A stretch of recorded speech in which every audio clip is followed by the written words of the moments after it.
Today, I'd like to tell you a story about civic pride, passion, hard work, and a little bit of good luck. It's a story about dreaming and believing in the impossible. Sounds like a fairy tale, doesn't it?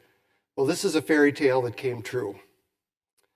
And if it wasn't for people like you in the audience that had the courage to dream the impossible dream and to shoot for the stars, it's very possible the PlayhouseSquare wouldn't be in existence today. As hard as that is to believe right now, it's true. So let me tell you the story of PlayhouseSquare.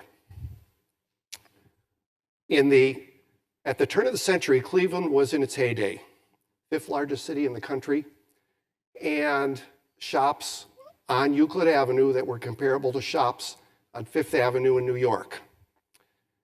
And so in the early 1920s, 4 theaters were constructed in PlayhouseSquare on Euclid Avenue: the State, the Palace, the Ohio, and the Allen, and then the Hannah Theater on 14th Street, as you can see from this magnificent photo. And those theaters presented legitimate theater, vaudeville, and silent movies, and they thrived. 4 million people came downtown to these theaters on an annual basis. Then we got to the 1950s with the freeway system.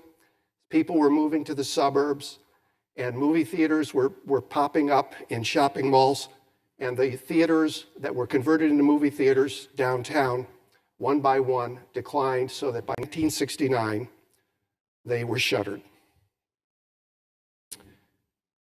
This is a photo of the Ohio Theater, as you can see, and it was obviously planned to be torn down. The paint was peeling, plaster was crumbling, and then something happened. A young man named Ray Shepherdson, who was looking to hold a meeting, he was working for the Cleveland School Board, he stumbled into the lobby of the State Theater. And despite its disrepair, he said, "We have to find a way to save these theaters." And it became his passion. He didn't know how they'd be funded. He didn't know what performances would be in that theater. He just knew that they had to be saved. However, there was a big problem. The big problem was, as you can see by that photo, a crane with a wrecking ball scheduled to demolish the Lowe's building, which was the home of the State and the Ohio theaters. But they were waiting for a demolition permit. Well, Ray had a personality like a Pied Piper, so he brought many volunteers along. And one volunteer was a young attorney named Pudge Henkel. And so he engaged Pudge to go to the Planning Commission and find a way to stave off and delay the demolition permit, which Pudge did. And Pudge basically argued against allowing a curb cut on the sidewalk for aesthetic reasons, which would, interesting, isn't it? Which then, the crane needed to then move onto the sidewalk to start the demolition. Well, that delay was enough time so that funds could be raised, and then an option on the property was secured. So, and then, at the same time, with his Pied Piper personality, there were many other volunteers painting the auditorium, cleaning it out. It was one step forward, 2 steps back. By little, progress was made. At that same time, the Cleveland Foundation was funding a number of young arts organizations, a ballet company, an opera company, a modern dance company, and they all needed a home. So the thinking was, could the State and Ohio theaters become the home to these young performing arts organizations? And then Cleveland Tomorrow, at that time, which was the organizations of the top CEOs in town, saw PlayhouseSquare as a potential economic development project and put their weight behind it. And I think that was really the turning point. Let's fast forward to today. And that is that PlayhouseSquare is the largest performing arts center in the country, second only to New York's Lincoln Center.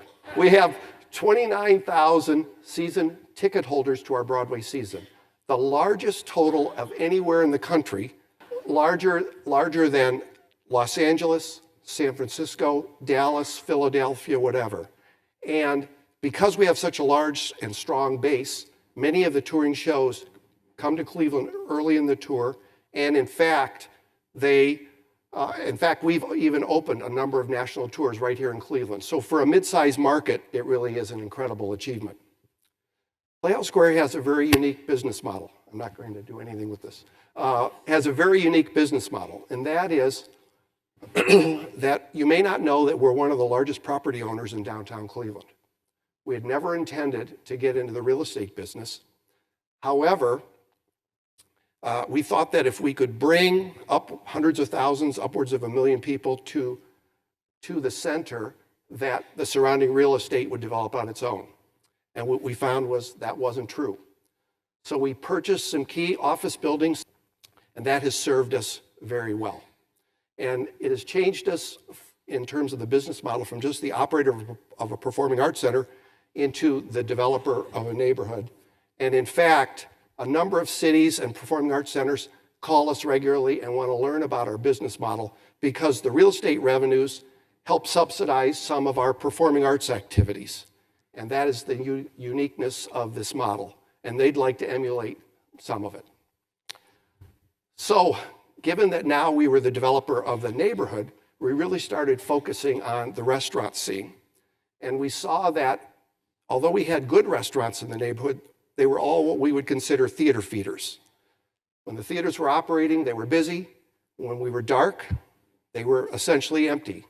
So we wanted to change that paradigm. So we talked to who we think is the best restaurateur in town, Zach Brule, and convinced him to open a restaurant in PlayhouseSquare, Colin Hubbard, which he did to great success.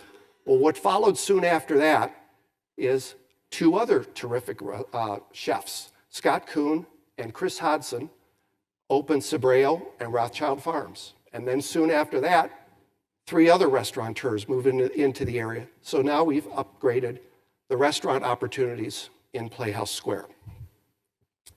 To have a thriving neighborhood, you need to have people living there. So our next initiative was to really see if we could convert one of our office properties into apartments. And we did that.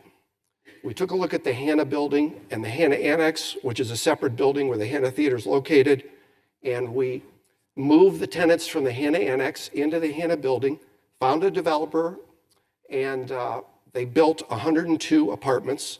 The great news is it leased up prior to completion of the project, and there's a big waiting list right now. In fact, there was a large article in the New York Times this past week. Who saw it? That's great. It's great for Cleveland, whatever. So now with a growing and thriving neighborhood, there was one piece that was missing, and that was to create a unique look to the neighborhood. And so we found a designer, an incredible designer who was working in Times Square in New York, in Chicago, in Abu Dhabi, and we brought him to Cleveland.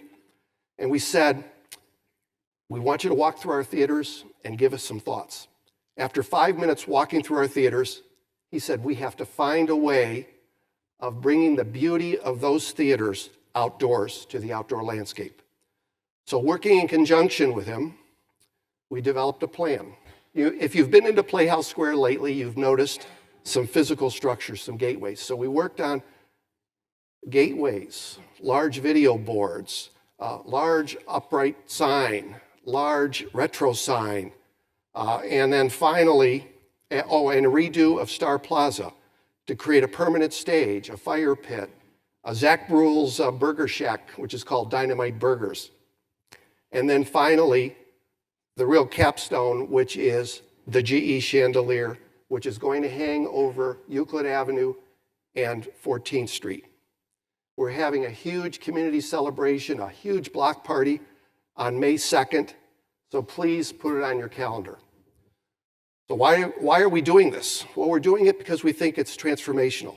We believe that it will draw more people to the theaters, that it will draw more people to the neighborhood, more people to our office buildings, to the retail, furthermore, residential development, and that ultimately will mean more economic development for downtown Cleveland.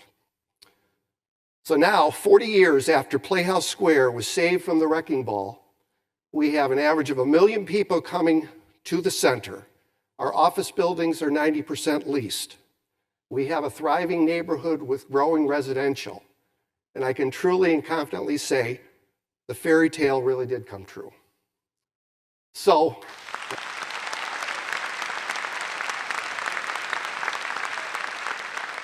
just a few takeaways from this. And that is, first, one person can make a difference. If Ray Shepardson had not stumbled into the theaters, if Pudge Henkel had not convinced the Planning Commission to delay the demolition permit, we would have wonderful parking lots instead of these magnificent theaters. Second, be open to your business model.